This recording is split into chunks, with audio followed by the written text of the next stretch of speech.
use that. Yasuo as well is really powerful right now with all the crit item changes. Could be flexed around from any of the lanes, actually. Well, Yasuo banned away, Yorick banned away, Cassiopeia banned away by Team Liquid, 100 Thieves, removing the Lucian and the Urgot. As somebody who was getting really tired of seeing Urgot all the time, I'm so happy to see them banning him now.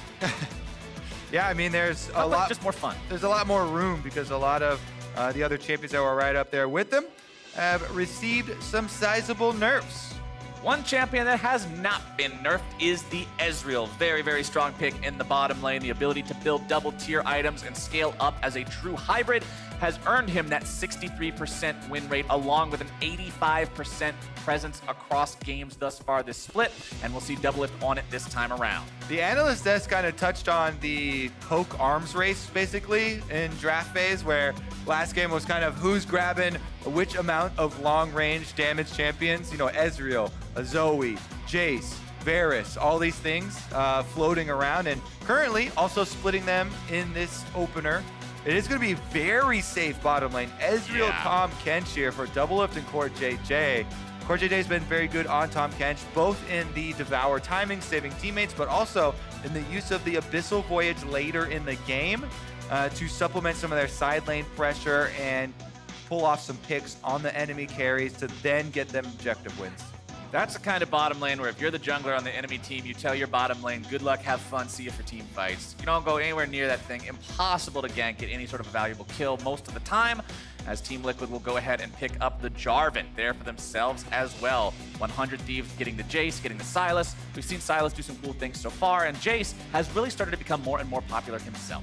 Yeah, Jace used as a jungler earlier today, used as a top laner just in this last game, so already you can see LCS effectiveness in 2 separate roles.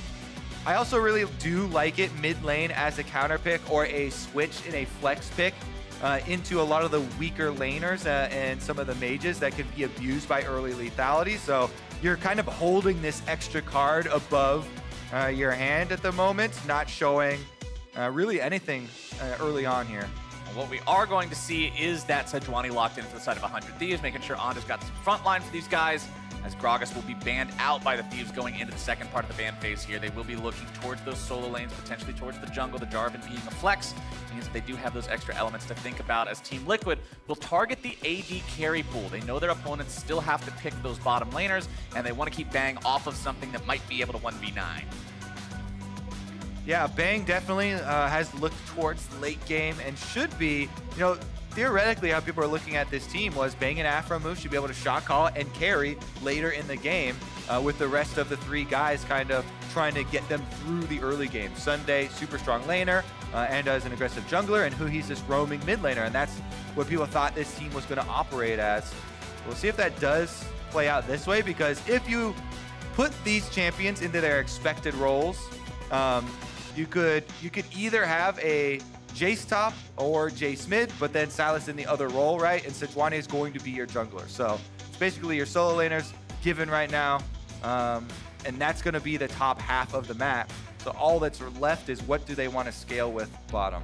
Well, they won't be able to scale with a Sivir. They won't be able to scale with a Vayne. The Nocturne banned out, the Gragas banned out. Kaisa, another one of those very strong late game champions, so would not be surprised at all to see Bang pick that one up. Yeah, and there's a lot of teammates that can apply crowd control to set up Bang here on this Kaisa. Pretty much everybody on the rest of the lineup here can apply Plasma for Bang, try and win this team fight. But Team Liquid are looking like it is going to be a little bit more cross-map play here, some answers. I like the Jarvan pick early too. It can be jungle, can be top lane as well for impact. We've seen Darshan play it tank into Jace, and he actually did very well early on. Yeah, Jarvan does have the all-in potential, so it makes Jace a little bit worried about where the enemy jungler is at all times, and the enemy support as well, especially when you're worried about something like a Tom Kench popping up behind you.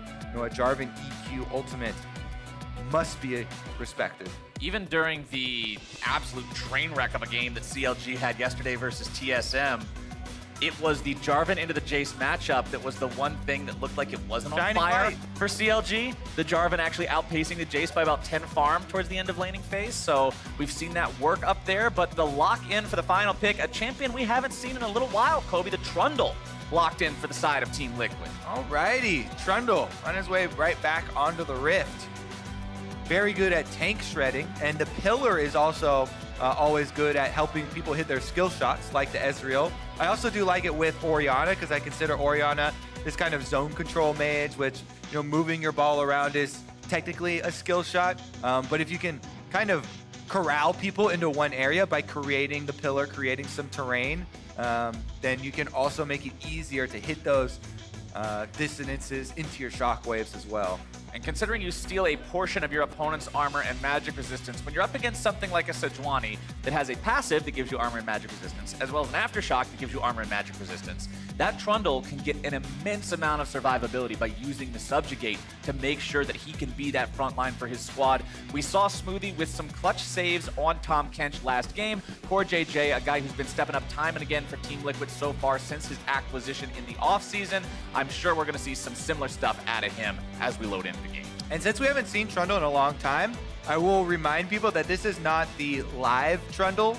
We're still on 9.3, so this is pre-buff to the Trundle, where you got the little bit of mana love on the W and a little bit of extra attack speed scaling up. But it's not; those aren't super significant buffs, and they're mainly aimed at top lane anyway. Since Xmithie's playing him in the jungle, you don't have to worry too much about your mana on that champion. Doesn't look like we're going to see anything super out of the ordinary changed from what we remember the last time we saw Trundle. Still going for the press, the attack keystone. He bites you, he puts a pillar up, and then he shreds your armor, magic, resistant health. There you go. It's pretty simple stuff. That's my Trundle card for my flashcards. Yep. He bites you, puts a pillar down, and shreds your tanks. Bite, pillar, shred. There you go. 3 words. Easy. Easy peasy. Lemon Those could squeeze. be applied to Captain Flowers as well. What? Sometimes you bite. What? You run around the pillar, and you're shredded. What are you talking about? When have I ever ran around a pillar? All right. I saw you do that 2 days ago. All right, we're going into the Rift. It's the final game of the day. It's the final game of the week. And Kobe, I think some of the hot sauce must have gone to your brain, man. It's seeping in there. Team Liquid and 100 Thieves square it off. The first time we saw Team Liquid smashed 100 Thieves. But right now, it's 100 Thieves getting themselves off to a nice start. They'll force the flash out of impact before minions even spawn, and that could set up a nice gank for Onda after he grabs a couple levels. Oh, man, that really hurts you. Jace can play so aggressively already, so Jarvan is going to have a very difficult time maintaining CS in this lane. Deep Ward did go down, though. You see, there is a Team Liquid ward around the Raptor pit that's going to see Anda as he goes back to his jungle right now. Meanwhile, there was a deep ward for 100 Thieves on the other side that will see any entrance into the blue buff jungle. That's the Scuttle Crab ward right there. Thank you so much, observers. There's the entrance to the blue side of Team Liquid's jungle. So everybody with a little bit of information has started out on jungler openings. They should be able to, by process of elimination, decide that they're both red. All right, as we start off, the minions manage to collide into the lanes. We've got Obvly standing by with a sideline report.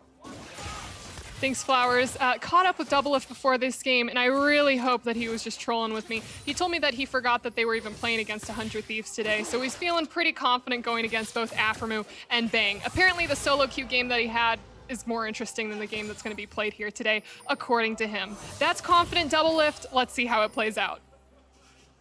Well, I doubt he was trolling. That sounds exactly like something he would seriously say. Also, he literally just hit 8 skill shots in a row. I think he's hit every single Mystic shot in this game. He's landed all of them on aphromoo and Peng. Cashing in, making a lot of the kleptomancy as well. Yeah, kleptomancy's really going to pay some dividends when you have accuracy like that.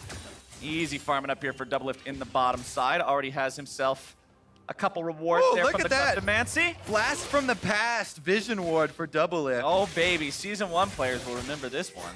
What a team player. And gets the Scuttle Crab for himself. More money in the pocket. Team Liquid feeling good here in this bottom side. Makes up for how the Jarvan's not feeling so comfortable there in the top side with the impact losing that flash early on. Meanwhile, mid lane, Huhi trying to trade there with Jensen, but on the losing end of that. That seems like a small point, your bottom lane pushing up and then taking the Scuttle Crab, but for me, it's so big. It really changes the dynamic of jungling. If your bottom lane can push that hard on the first 2 waves and be able to secure Scuttle Crab with the extra vision, denying it from the Sejuani on the other side. Anda just went for the full red side clear, red buff Raptors and Krugs. And now he's just going to get down to the blue quadrant of his jungle, but there's going to be a Scuttle Crab vision spawn waiting for him there, even though Xmithie didn't have to go over and do it himself. You can see Impact enjoying the flashless versus Jace lane interactions, which involve getting shot by auto attacks, getting shot by Qs, and getting very familiar with the scenery underneath your own turret. Bottom side, Doublelift has himself a farm advantage over his opponent. Not quite as much as what Ssumday has on the top side, but Kleptomancy will make up for that. Team Liquid a couple hundred gold ahead this early on versus their opponents. Anyway, Honda still just farming up here in the jungle. The Sejuani having some pretty potent ganks, but really coming online at level 6. We'll see if the junglers decide to just farm it up all the way, or if they want to get involved a little bit earlier. And if I was a jungler as well in this game, you talked about it a little bit, but Sejuani looking at the bottom lane of Ezreal Tahm Kench is really difficult to make a play on. It's possible if your Thresh is really good and can set up on the Tahm Kench, and you know, you have something like Flash Advantage or something like that, but CoreJJ is even taking Cleanse. So I would expect the junglers to be more worried about these solo laners. You mentioned the Jarvan Jace lane here, which can be turned around pretty quickly by jungle pressure, but also the mid lane. And that's one thing I want to talk about, because Jace is a pick that you see as, he's always known as that lane bully, right? And so many times you see a team get a guy a lane bully and then say, okay, we're just going to leave him up there because he wins the matchup. Well, he needs to smash the matchup. So I like to see the junglers move towards that lane bully and look to help him make a play if they can, but right now Ssumday is more than solid, more than set up, making sure that Impact stays away from this turret. And in order to smash the matchup, you don't have to get kills anymore. Turret plates exist in the game now, so merely Ssumday pushing up and getting this turret damage, he's going to be able to mine money off of the turret while simultaneously denying Impact income through minion kills. Ssumday already working up a pretty big advantage for himself and 100 Thieves. It is being offset a bit by the rest of the map, though, because jungle was won by Xmithie. Remember the Scuttle Crab dominance, and the bottom lane as well.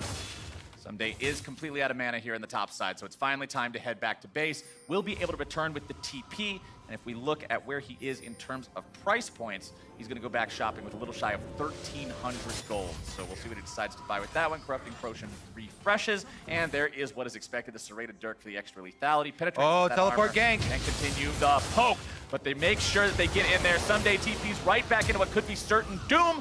Flashes out to make sure it's not. Good job there from Xmithie, recognizing an opportunity to punish a little bit. Yeah, nice little pillar there. Does get the flash out of Ssumday, who is super worried about both Impact and Xmithie flashing on him at the same time.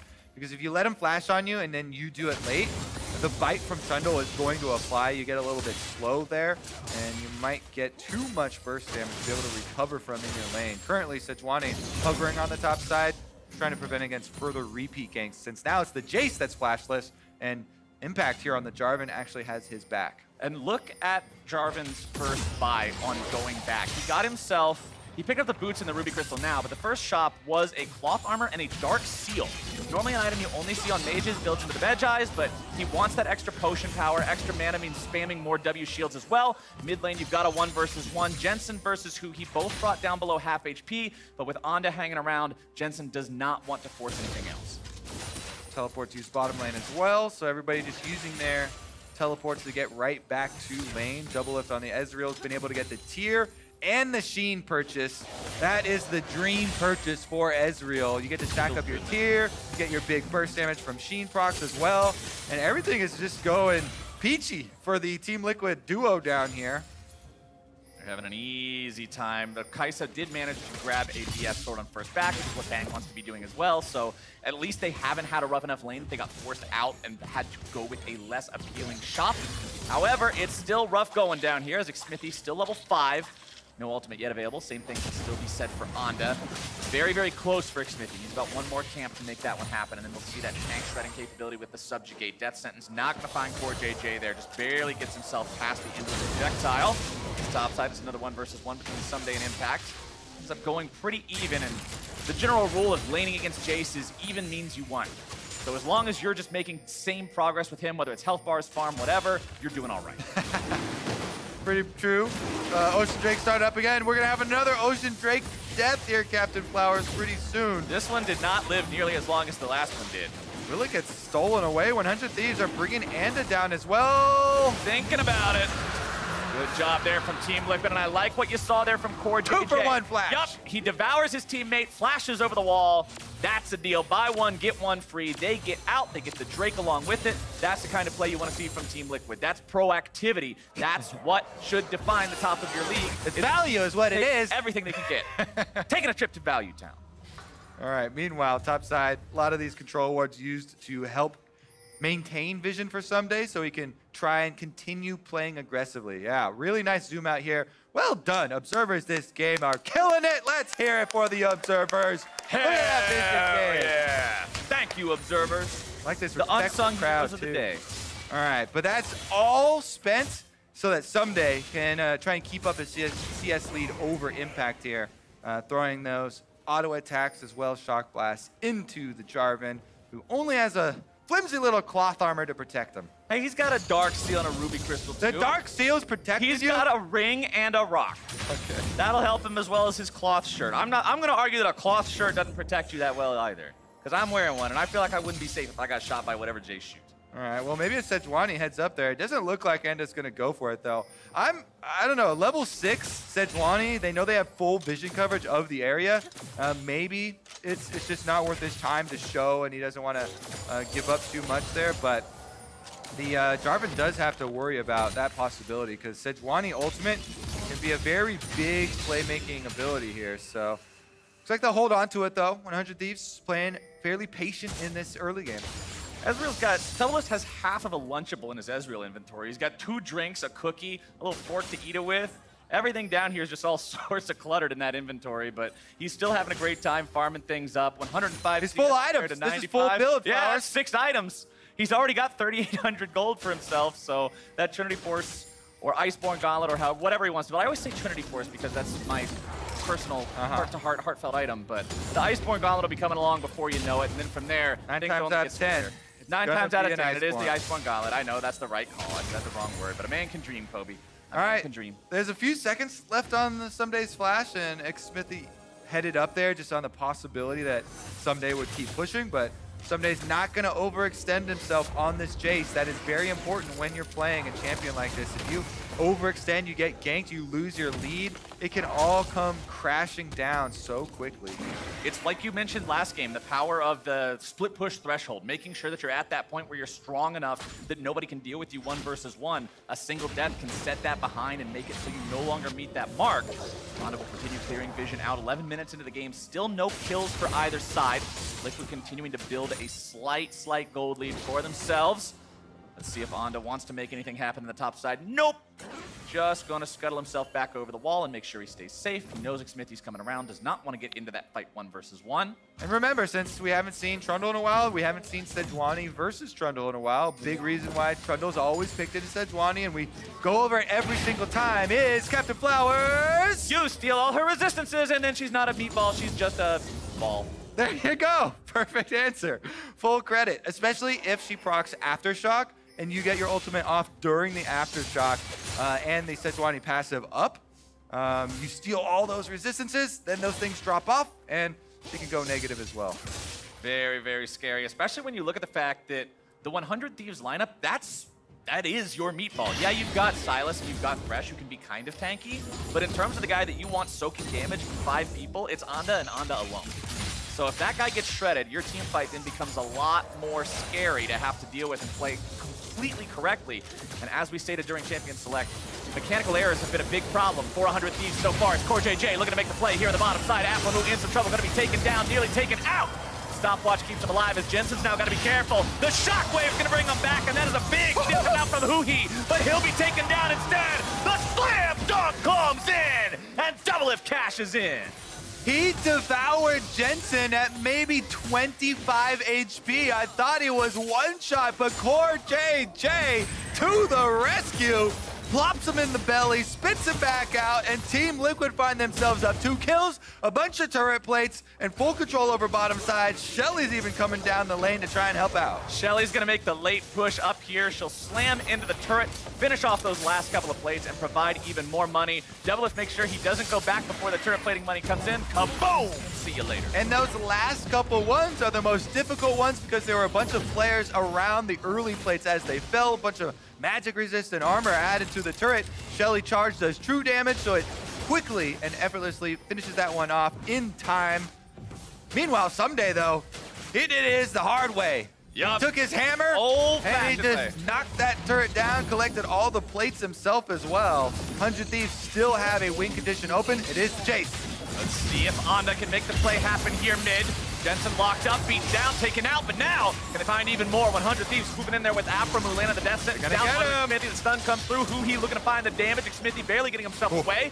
CoreJJ also standing by here as 100 Thieves back off. They still got themselves the kill, and that's still a win. All right, this time around, CoreJJ is not there quite quick enough. He flashes to trying to devour Jensen again, save his life. Not quite quick enough, though. 100 Thieves do get the kill finally for themselves, and looks like they're going to be able to take this dragon as well, burning it down. Xmithie's in the area, though, and Xmithie has been so good with smites throughout his career. He has no flash, so he doesn't really have a safe way to get in. He just backs off. Somebody set the dinner table. We got plates for days in this game. 6 for each side, nearly 1,000 gold for both Team Liquid and 100 Thieves. Based on those turret plates alone, 24,000 gold to 23,000 gold. Still the edge for the side of TL.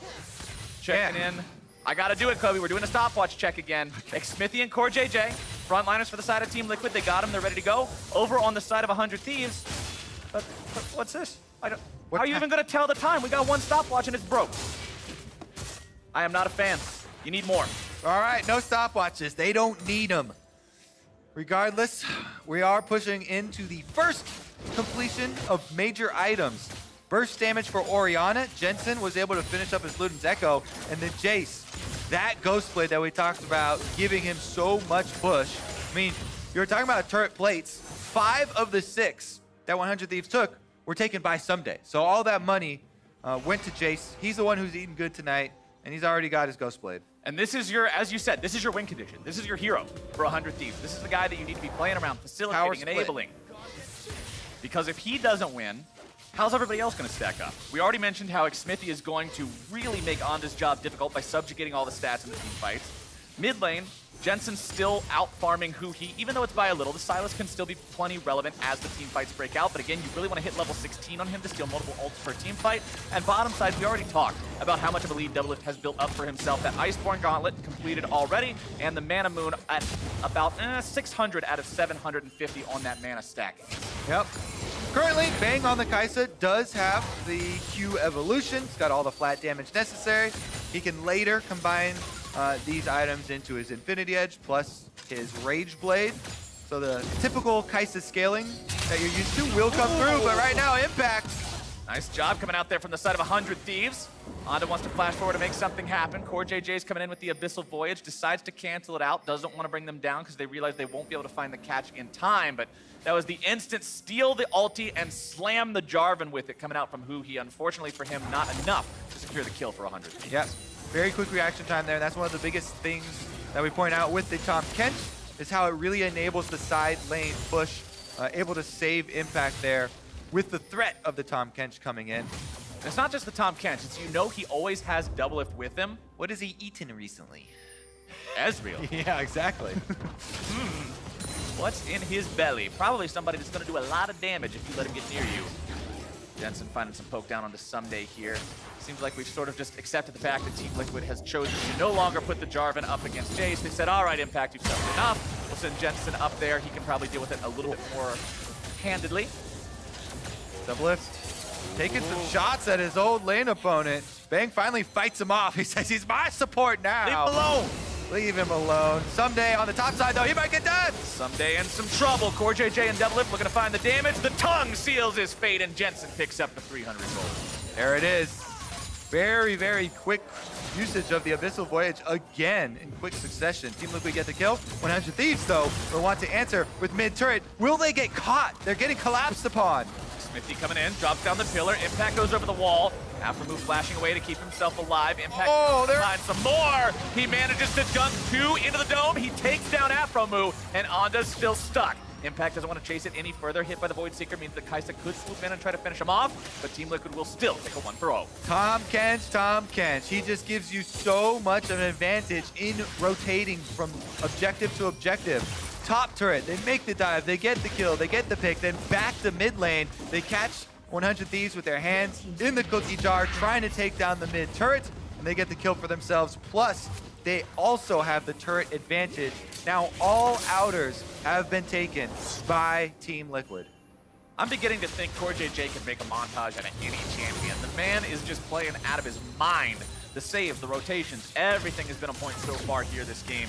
That's enabled Doublelift to continue farming up as you see now. He has that first tier item fully stacked, working on the second tier now at only 18 minutes into the game. Should mean he has a rather early, maybe even around 25, 26 minutes, Seraph's Embrace, which makes for a frightening mid-game proposition for 100 Thieves to have to deal with. They're down 3,000 gold already. The lead that Team Liquid has been building has ballooned up thanks to all those outer turrets they took, as you mentioned earlier. And now Xmithie and Jensen have found aphromoo once more. He'll try to play to get away, but it will not happen. And Jensen grabs his second kill of the game. Yeah, Doublelift himself is almost 19K above Bang as far as gold. You mean 1.9? He has 19K. Yeah, 19K is a little bit too much. 1900? Yeah. 19K. Be like, man, Kleptomancy got buffed. Everybody's taking it now. Yeah, why would you not take it? 19K at 19 minutes. Get rich quick. Some Bill Gates Ezreal skin. Doublelift does head down into the Drake pit, though. He's got Xmithie nearby, and this will be Elemental Drake number 2 for the side of Team Liquid. Mountain Drake needs that much easier to push down the turrets, grab the Barons, which Baron will be live here in 15 seconds. That's another thing you've got to be worried about for the side of 100 Thieves, who, when you look at the state of the map, Kobe, look at the wards placed down by Team Liquid in the enemy jungle. I'm looking. Also aggressive. You've got them next to the enemy Raptor camp. You've got them on the backside of the enemy blue, watching those paths. 100 Thieves have to be so scared to walk into their own territory. What's the most aggressive ward skin to go with your aggressively placed wards then, Mr. Flowers? There's like some spooky hands and swords and stuff. Just get one of the scary One of the Halloween ones? Yeah, get a Halloween one. Any Halloween thing. Fair enough. Xmithie and the rest of Team Liquid will take this opportunity to reset. Impact drops one more semi-aggressively placed ward here, which immediately will get cleared out by 100 Thieves. That being said, Team Liquid, as you said, I mean, they have they have so much. We'll just move right past that one. They have so much control over the neutral ground in this game. 100 Thieves are trying to come in, maybe collapse on something here in the mid lane, but they won't find a whole lot. Put a couple of dents down into the health bars. Onda tries to go in on the Doublelift, not really going to find much of anything. Two-shot barrage fired off after being stolen, but huhi's going to get nothing but air on that one. 100 Thieves now having to back themselves away. Xmithie continues to soak damage, but it's not really that big of a deal as Impact will split. And with a big commitment like that, 100 Thieves send 5 people mid, Team Liquid get pressure on both sides. So now you can see kind of the ebb and flow of pressure in this game. The minion waves move up. That means 100 Thieves then have to spread back out. They catch all these minions at their turrets and allows them for Team Liquid to actually move back into the jungle and replace all the wards that were taken down. They chip away at these objectives, and they have a pretty clear path here surrounding Baron that is full of their own vision and devoid of 100 Thieves wards. You gotta ask, if you're on the side of 100 Thieves, how do we recover from this point? Because things are just getting worse and worse. You haven't stopped the bleeding. You're losing control over everything in your own side of the jungle. Your jungler's having to retreat now and get himself away. And even when you try to make a play in the mid lane, you can't get anything. I would say try and just stem the bleeding while you wait for your Rage Blade on Kai'Sa. Bang does need one more item. You can see he only has the flat attack damage right now. You've got Infinity Edge plus your extra pickaxe here that he used to evolve his Q. But before you get some, Rage Blade stacking with the extra attack speed and the passive going quicker, Kai'Sa doesn't really have the same carry potential. Meanwhile, Ezreal, as you can see, is able to do a lot of damage right now on only 2 items to the support here, chunking out aphromoo with a couple of skill shots landing. Plus, he's much more defensive as well and very hard to take out. Bottom side, Ssumday will continue trying to deal with this split push coming in from Impact, who has honestly just been left to his own devices in the bottom lane. Team Liquid saying, look, we got this, you can keep farming, split up, we know you had a rough laning phase. And Impact's done a good job of staying relevant in the game despite the rough laning. Now finds himself in 1 versus 1 against Ssumday, and right as I sing his praises, he finds himself in some trouble. There comes those stopwatches I'm talking about! Flash into the Bower for the save, and Doublelift cleans them up. That's why you need stopwatch in your inventory. We need a CoreJJ dressing up as a medic here, coming around to save everybody's lives. He flashes once again. This time he's there in time, takes Impact back to safety. They take the turret afterwards. And this is looking like another complete victory for Team Liquid. Here's how it all started. Ssumday in the brush. He didn't hit that shock blast. That might have been the difference between the timing. Pretty sure it was. Now, very, very close, but Impact, he calls for CoreJJ and he says, I've got a stopwatch. Is that enough time? Thank you, sir. And Doublelift is able to arrive, pick up the kill for them as well. Redemption for CoreJJ means more ability to influence fights, skirmishes from further away here as well. And if you look at Doublelift now having the Archangel staff completed, that stacking is going to continue. Has Vamp Scepter in inventory for the next item. We usually see that build into something like a Gunblade, so even more poke potential, even more hybrid stats. For the side of 100 Thieves, they have at least gotten that Rage Blade I was looking for Kai'Sa. So 2 items completed here on Bang. They also have, oh man, Kanda tries to get the flank in there. I mean, you got to take those shots. I like that he's looking for these shots on Doublelift. If they can lock up the Ezreal, no, there is no QSS. But there's a Kinch. Oh, okay, the Kinch is right there. Yeah, he's not even on the bench. Fair enough. Right next to him all the time. This is pretty much textbook Kinch play. Always next to the AD carry, no matter what. Brings him into every fight. Make sure he's got maximum involvement in everything, and then if there's not a play to be made, you sit right on top of him so your opponents can never stop the farm train. That's what he's doing right now. Look at him. Look at him. He's just like, I got nothing better to do than follow you around. 24 minutes into the game, Doublelift up to 280 farm, the highest in the game. Second closest is his own mid laner at 260. And look at the gold, 11.7k, nearly 3,000 above his lane opponent. Yeah, no, it's no 19 though. Call me back when. Yeah, all right, we'll call you when he gets 19k ahead of the Kai'Sa. I think we might have to put you on hold for a while on that one. I mean, you said I didn't have high enough standards. Okay, well, okay, you're on some. I have raised my You're on standards. some Hollywood standards now. I don't know what's going on, but we got to find a happy medium for you in here somewhere. But Team Liquid is not going to be happy with anything less than complete takeover of this map. They're currently shoving into the tier 2s. They have those standing nowhere. And they're pushing up past them, setting down the wards as they go. Again, you can always tell the state of the map by where the wards are being placed. If one team is always warding in the enemy side's jungle, you know that other side is in a bad spot. Impact tries to go in there, takes a couple of skill shots for his trouble. 100 Thieves keeping themselves safe, but it's still Team Liquid on the aggro.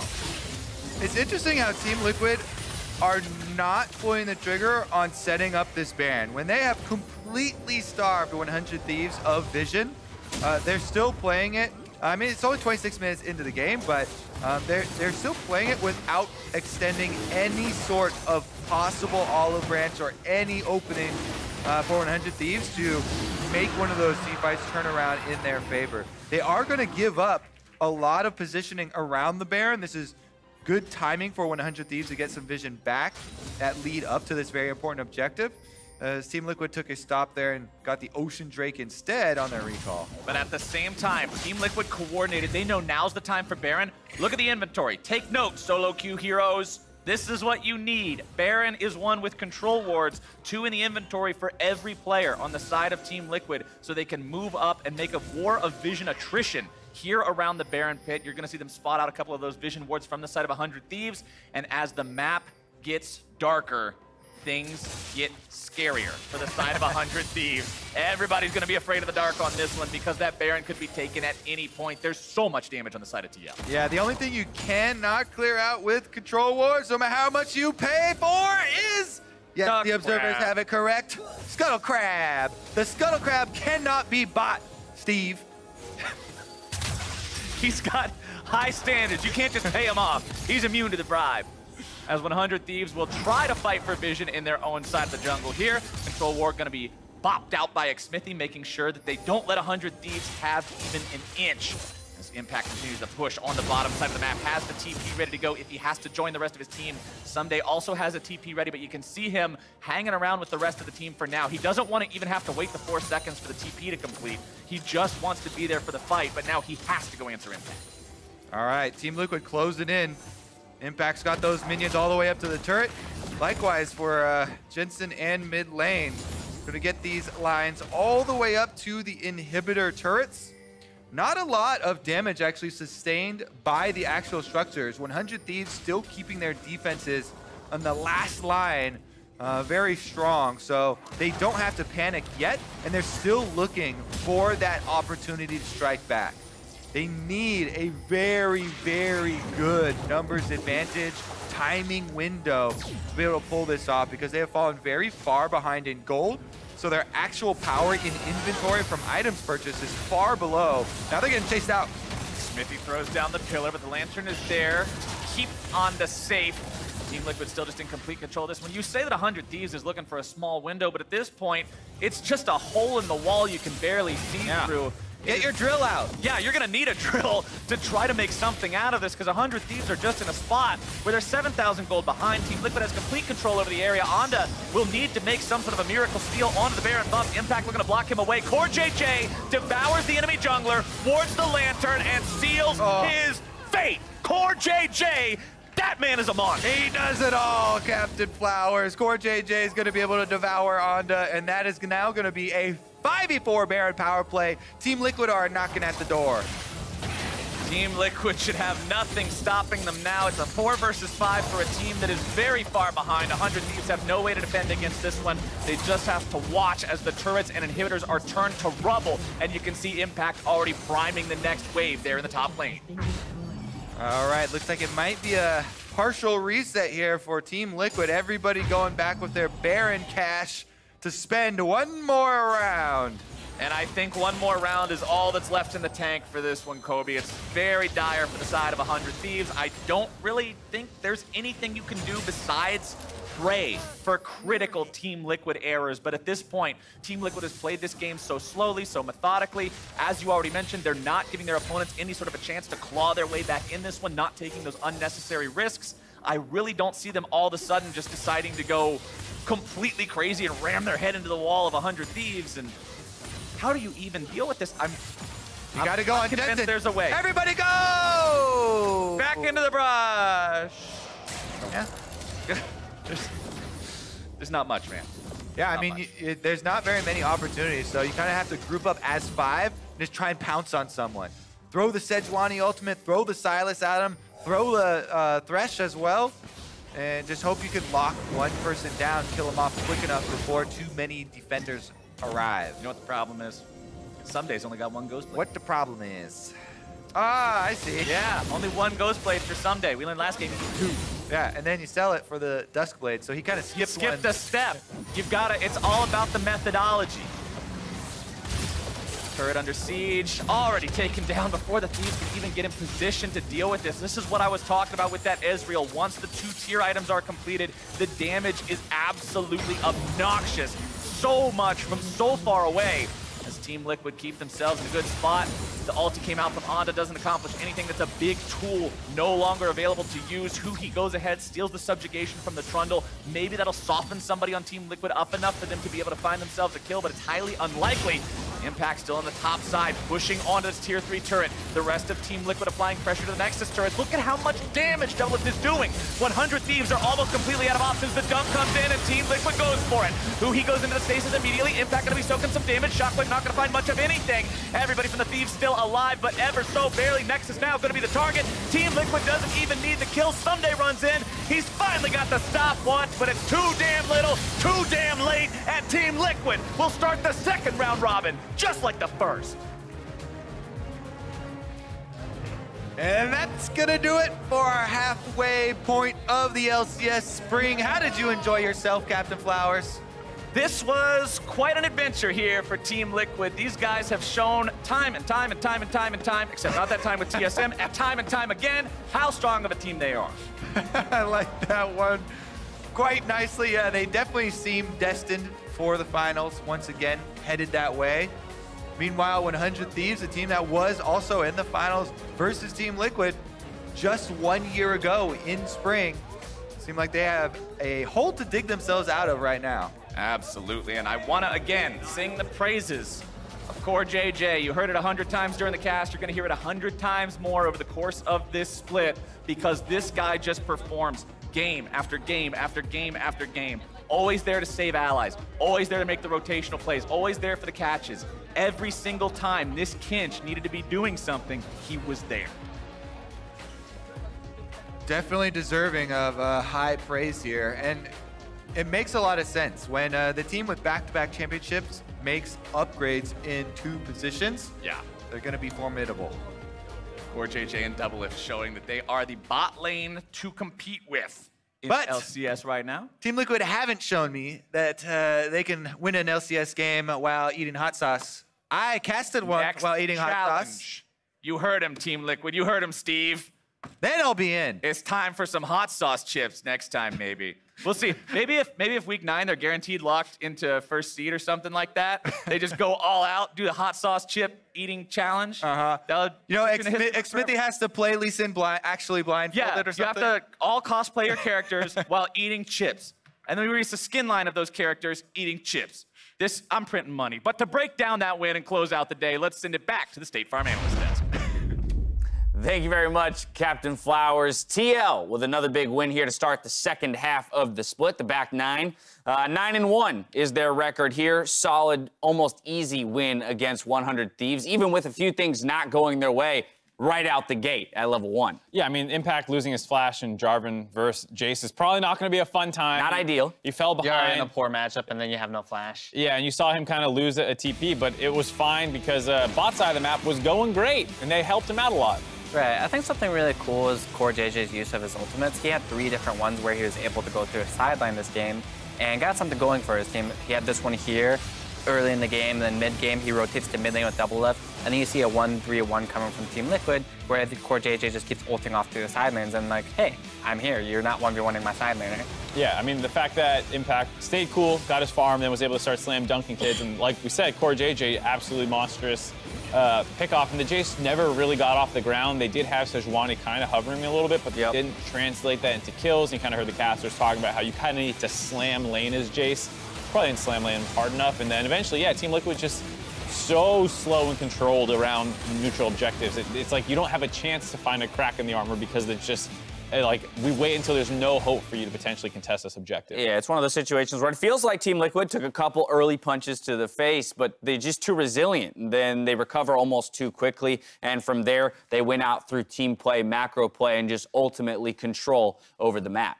Right, and it sounds weird for me to say this, but watching that game was really boring. Not because like they didn't like. You can say it. They had no. They were never in danger of losing, right? Right. But I felt as if they could have done that Baron about 5 minutes earlier than they did. They had full vision control over on the red side for, I don't know, maybe 3 to 5 minutes. And they had the items to damage to kill it. And I felt it was like watching them versus C9 when they have a lead. C9 would have taken that Baron earlier. Now, you might argue that's riskier, sure, but like, I feel like Team Liquid is able to do that too. Because when you're at the top, what do you do next, right? You have to improve and get better. And it sounds weird, but if you're just dominating your teammate, your enemies, the only thing you can do to be better is to dominate them quicker. Yep. I don't know. It sounds weird to say. No, I think it totally holds up because when you get to, you know, international competition, they're not going to be 100 Thieves sitting there and just bleeding out on the floor like that Jace 1v1 that didn't work out. Like maybe against a top tier team that works out better for them, and then it's this weird skirmish in the bot lane where you're trying to kill the Jace, and like you don't get to play this slow versus top international competition. Yeah, it's a phrase that I know Azael has used multiple times, the idea of high percentage plays. I think multiple people have used it. And in cases of watching Team Liquid, it feels like they're looking for the 100% plays. And maybe that's where some of their, the breadth of time over which they set a play up can exist. Cloud9, they're willing to go for the 80% play. It's still well in their favor, but they're like, you know what? It's actually, it's more beneficial to us to take this 5 minutes earlier than to wait 5 minutes for what might be guaranteed. And also, to be fair, I mean, Cloud9 is usually playing a little bit more explosive comps, like Tom Kench, Ezreal, Orianna, Trundle. Like, they don't really You're have not this diving. Yeah, you don't really have the tools with those four to like, let's go. And like the Jarvan you had was against the Jace. So like you don't really have like the Sylas on your side where you have Niski playing that and stuff. So it is true it's not just playstyle, it's also the compositions that they lean towards, but we do want to see them pick the pace up a little Right. bit. You look at the average game time, right? And they're 9-1, but the average game win is pretty slow, I believe. And C9's is a lot quicker, I believe, by a couple of minutes. And it's just the argument is like, how do you get better from where you are? You're 9-1 dominating. Do you keep doing what you're doing, which is fine because you're destroying the league, or do you try and improve and do things better? And taking earlier Barons or earlier objectives is ways to figure out how to get better because you don't give time for the enemy to come back. Sure, you can bleed them out, but you can also just make them lose the game at 25 minutes. Yeah, we're nitpicking here for Team Liquid as they continue to look good here in this spring split. I want to talk about 100 Thieves in this loss, though, as well. Huhi picks up the Sylas. It's the third one we saw today, and it took a loss here. I know we have some qualms with maybe the way he opted into this mid lane matchup, either build, runes, what have you. Yeah, I mean, I really liked what I've